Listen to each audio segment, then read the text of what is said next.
My guest today is Dr. Angélica Ramsey, fourth ISD superintendent. September marks your first year, your first full year as a superintendent. So congratulations in advance on that. Thank you. I thought I'd start by just letting you summarize your first year in office. What were you able to accomplish or not accomplish?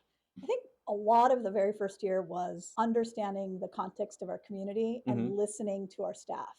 So over the first 6 months of my tenure, Mm-hmm. every employee in the school district had the opportunity to spend an hour with me, Hmm. where I literally took notes. Hmm. I asked two questions: what do we do well in Fort Worth ISD, Mm-hmm. and where are areas of needed improvement? And Okay. I really had the opportunity to hear from every member, from bus drivers, food service workers, our custodians, our teachers, all the way up through our leadership. Mm-hmm.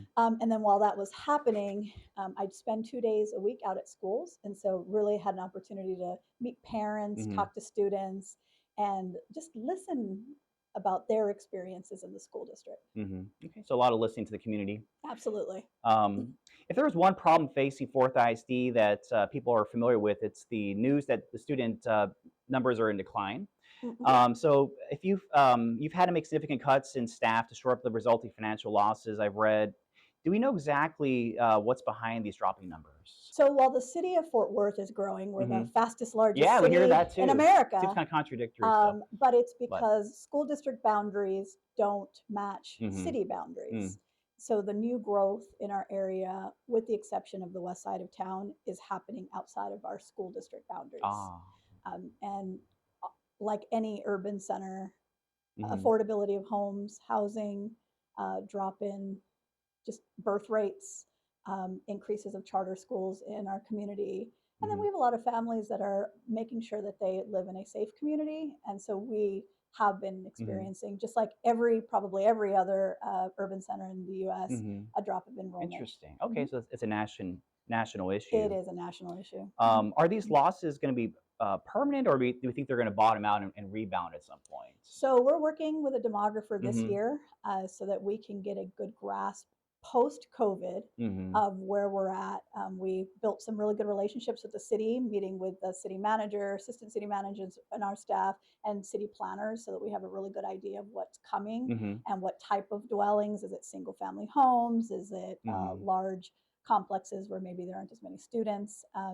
So that we can get our arms around Yeah. that and make better planning decisions for the future. Okay, so Yeah. we'll check back with you then. Absolutely. In other words, I read in an article late last year that your role, as you described it, is to listen to teachers and ask them what they need. So, what types of needs were the teachers saying they need? So loud and clear Yeah. was support from our community. Mm-hmm. And not just our teachers, but our support staff overall. A change of the narrative on public education Mm-hmm. to be more positive, Okay. um, to acknowledge the hard work that they put in every single day. Mm-hmm. And then from inside of the school district, additional supports to help them as they navigate sometimes new curriculum, changing students that Mm-hmm. come in and out, and just keeping up with trends in education while needing more time so that they can plan together and make better decisions as Mm-hmm. a team on how to help instruction, do intervention groups, and do the cycles of inquiry. Mm. That's interesting. You said teachers are wanting more of a positive impression with the public. Mm-hmm. Are some of those distractions coming from what we see during school board meetings with parents making allegations that are often baseless, whether it's with library books or critical race theories? Is that where they're coming from? I don't want to speak for them, Mm-hmm. but I will say that I was very clear with them that we're going to do everything in our power to allow them to do their jobs Mm-hmm. during the day, Mm-hmm. and that we'll take that on. Okay, Mm-hmm. that makes sense. The nation's report card is finding a national downward trend in mathematics score, and I'm sure that's happening here in Fort Worth as well. Mm-hmm. Why do you think we're seeing declines in math proficiencies? What is it about math in particular that kids are struggling with as opposed to other disciplines? So I'm actually going to go back and say we're expecting more of children now than like Mm-hmm. when we were in school. And Okay, I don't interesting. speak for everyone. This is just my personal opinion Mm-hmm. on school readiness. I think there was a reason why long time ago people decided that year 6 was when you had to start school, right? Because Mm-hmm. even kindergarten isn't mandatory. Mm-hmm. what's developmentally appropriate Mhm. and what we're asking our children to do sometimes are in conflict. Mhm. So when we were in kindergarten, if you went to kindergarten, I went to Yeah. kindergarten, we learned how to be a good teammate. Mhm. We learned to spell out our name, Yeah, real basics. colors. Mhm.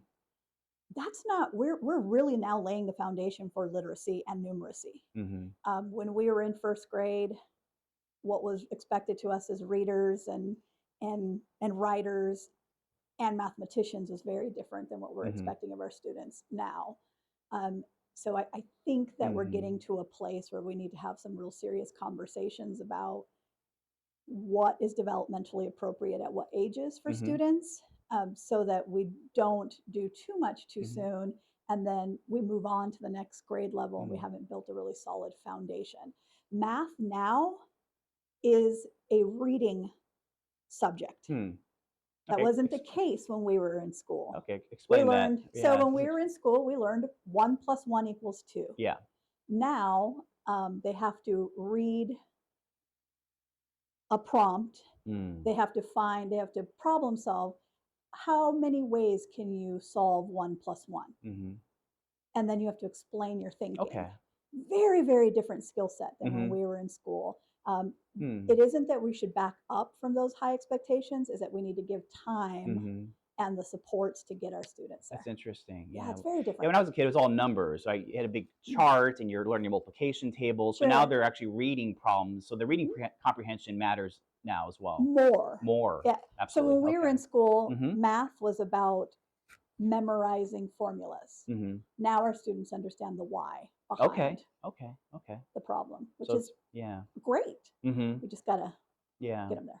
Okay. Mhm. This may not come as a surprise, but the most common complaint our magazine fills, and I'm sure a lot of newspapers as well, um, deals with current and former teachers who feel bullied or retaliated by supervisors. That's, usually if I get a communication that is related to the Ford School District, it's from a Mhm. disgruntled current or former worker. So I wanted to ask you, what are you doing to address the work culture complaints if they need to be addressed? And are steps being taken to address employee complaints seriously?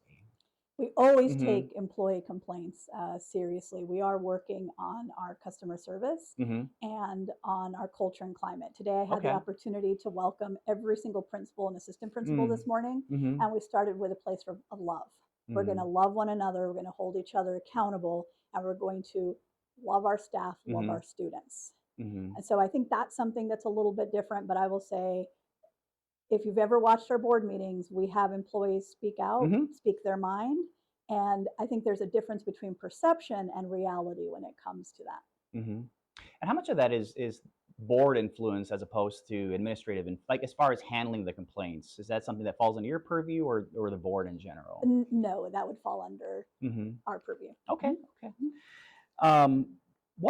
I want to talk about internet access, Sure. Wi-Fi access. Do you know what percentage of students roughly have access to the internet right now? At home, I don't have that information. I Mhm. can get that to you because we do Sure. have it, Mhm. because we've done everything in our power to make sure that it's 100%. We are adding Wi-Fi to our Mhm. buses this year. That was the next question. Yeah. And we have devices for our students that don't have Wi-Fi at home. That is an issue in our community. We serve about 86% of our students Mhm. qualify for free reduced lunch. Mhm. And so while every home may have like a cell phone that has Mhm. Wi-Fi, Okay. it, or internet Sure. Yeah. connectivity, not every home may have Wi-Fi for students to get on the internet. So Mhm. we're working really hard to bridge that Mhm. gap. I think the city's helping as well. I'm sure there's some The other city and the county as county are well. helping as well. Yep. Is it realistic to think that we'll get to the point where 100% of public school students in Fort Worth will have access to some reasonable internet access? Is that an attainable goal? I think it's an absolute attainable goal, whether it's at home, whether it's at a community center, whether it's at school. Fort Worth ISD is one of the only school districts that provides free after school care. Mm-hmm. That's huge for Mm-hmm. our parents because there's that gap between the end of the school day and the end of the work day. Mm-hmm. Every child in our school district has access to be able to do their homework and study Mm-hmm. and whatever they need after school before they even get on a bus and go home. Okay, great. Yeah. I know that's important today, and COVID kind of showed that shortcoming, obviously, across the country. The kids who didn't have Wi-Fi, they were missing out quite a bit. So, folks watching this, expect that the students that graduate from fourth IC high schools are going to be productive members of the workforce Mhm. and society. So, why should folks have faith if they're not following, the school district, too closely, but make the case that the students today are prepared for the workforce?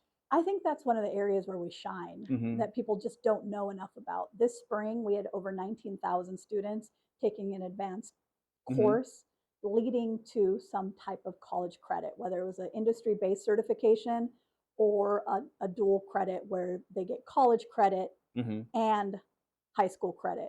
We had over 500 students this last spring graduate with their associate's degree Hmm. and their high school diploma. And our Gold Seal programs and our programs of choice just can't be beat. They're literally, the opportunities are endless within Fort Worth ISD to Hmm. make sure that students graduate, whether it's Hmm. career, military, or college ready. And we are the best choice for students in Hmm. Fort Worth. How do you balance being workforce ready versus going to college? Because yeah, I can speak, broadly. We're getting to the point where college is becoming unaffordable. People are asking serious questions about whether it's worth the student debt. Hmm? This How does the school approach that when you're motivating kids? Are they communicating, income, or is there more of a preference for college readiness?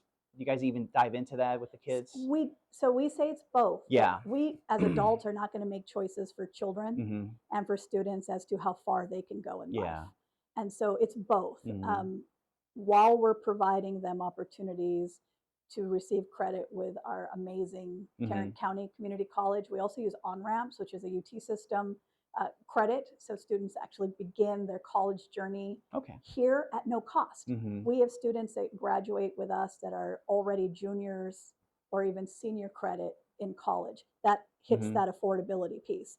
We remove the barriers because we even not allow, we provide transportation for those students. So if you live on one side of town and you want to go to this amazing program on this side of Hmm. town, we will transport you. And then our programs are industry based Hmm. certification. It's not an either or. Okay. I can become a paramedic, I can become a pharmacy tech while I'm Hmm. working while I'm going to college. So Hmm. it provides a lot of opportunities. We have students that while they're in high school are already becoming apprentice to be electricians and plumbers, where they can, if they choose that the career Hmm. for them, great. But if they choose that I'm going to do that and have a high paying job while I go to college, it Okay. really hits the Interesting. affordability Okay. piece. I Mhm. like that. It's not either or. It's a good No. point. Last question. If it's assuming it's school district related, what's the last thing on your mind at night Whew. before you pass out? Yes. What keeps me Yeah. up What at keeps you night? up? Yes. Honestly, what keeps me up at night is making sure that we provide the best education to every child in the city. Hmm. We know that we serve students that English is their second language, students with special needs, that we meet every child where they're at, and we're not getting lost in a statistic, Mm. X percentage of students, but that we're meeting every child, Hmm. and that we've poured in support and love to those adults so that they can do that for each student, and that each student grows every single year. Hmm. It keeps me up at night Yeah. because it's such a large place. Yeah. And sometimes I feel like I don't know, Hmm. but that's why I spend 2 days a week out at schools. Hmm. Like seeing it happen, seeing the, I mean, the joy, the laugh, Hmm. the beautiful faces.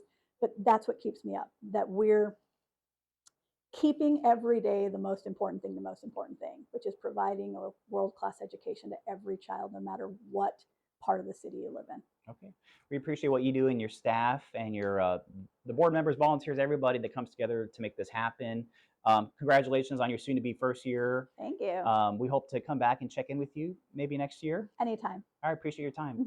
Thank you.